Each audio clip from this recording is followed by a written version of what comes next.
দর্শক, ওসমান হাদির জানাজা ও দাফন সংক্রান্ত বিষয়ে জাতীয় হৃদরোগ ইনস্টিটিউট থেকে সর্বশেষ তথ্য জানাচ্ছেন আমাদের সহকর্মী মাহবুব কবির চপল। সর্বশেষ তথ্য জানতে সরাসরি চলে যাচ্ছি তার কাছে। মাত্র ৩২ বছর বয়সে একজন রাজনৈতিক কর্মী কতটা জনপ্রিয় হতে পারে সেটি স্পটে এসে না দেখলে বোঝা কঠিন। এই মুহূর্তে তার মরদেহ রাখা হয়েছে জাতীয় হৃদরোগ ইনস্টিটিউটের হিমঘরে, কিন্তু বাইরে অসংখ্য মানুষ শুভাকাঙ্ক্ষী তার জন্য অপেক্ষা করছেন।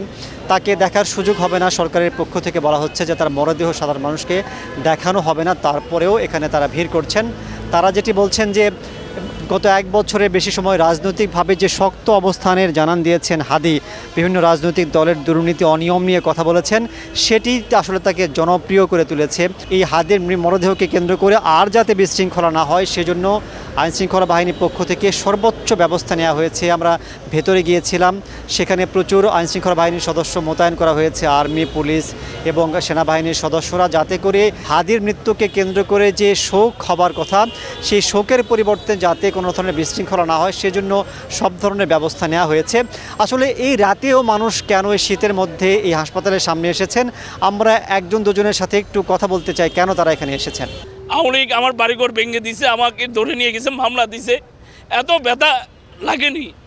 একজন প্রতিবাদী কণ্ঠস্বর যখন সমাজ পরিবর্তনের ডাক দেয়, যখন তরুণ প্রজন্মদেরকে শিখায় যে অন্যায়কে অন্যায় বলো। আমার আত্মীয় কিছু না, আমার আপন ভাই মারা গেলেও এমন কষ্ট লাগতো না। আমার ভিতরে যত কষ্ট লাগতেছে এখন। ইন্টারনেট যেটা আছে এটা তাদের পরিপূর্ণ ব্যর্থতার একটা পরিচয় তারা দিয়েছে। আমরা কিন্তু হাদি ভাইয়ের ফেসবুক পোস্টও দেখতে পেয়েছি, তাকে অনেক সময় অনেকভাবে হুমকি দেওয়া হয়েছে। যদি বাংলাদেশের গোয়েন্দা সংস্থা এটার সঠিক পর্যবেক্ষণ করতো, অবশ্যই হাদি ভাইকে কিন্তু আমরা আরও কিছুদিন আমাদের মাঝে পেতাম। প্রথম আলো কিংবা ডেইলি স্টারের মতো সংবাদ মাধ্যমের উপর উগ্রবাদী যারা ছিল, যারা আসলে এই ঘটনাকে আরেকটু বিশৃঙ্খলভাবে উপস্থাপন করতে চায়, তারাই আসলে এই অপকর্মটা করেছিল। আজকে বাদজোহর হাদির মরদেহ নেওয়া হবে মানিক মিয়া এভিনিউতে সংসদ ভবনের ঠিক দক্ষিণ প্লাজায়।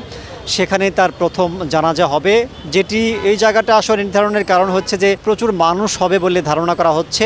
তার জানাজার সঠিক বা সুন্দরভাবে সম্পন্ন করতে সব ধরনের ব্যবস্থা নেওয়া হয়েছে সরকারের পক্ষ থেকে, এবং তারপরে তার মরদেহ ঢাকা বিশ্ববিদ্যালয়ে নেওয়া হবে। সেখানে কেন্দ্রীয় মসজিদে আরও একটি জানাজা হবার কথা রয়েছে, এবং তারপরেই হাদির মরদেহ সমাহিত করা হবে আমাদের জাতীয় কবি কাজী নজরুল ইসলামের কবরের পাশেই। সব মিলিয়ে সাধারণ মানুষের একটাই প্রত্যাশা, হাদির মতো তরুণ যারা একটা সাম্যের বাংলাদেশ, একটা সুন্দর বাংলাদেশের স্বপ্ন দেখতেন, সেই স্বপ্ন পূরণে যারা রাজনৈতিক দল আছেন তারা কাজ করবেন, যা ভবিষ্যতে যারা ক্ষমতা আছেন তারা কাজ করবেন, সেটি হচ্ছে সবার প্রত্যাশা। এ ছিল আমার কাছে এখানকার সর্বশেষ পরিস্থিতি।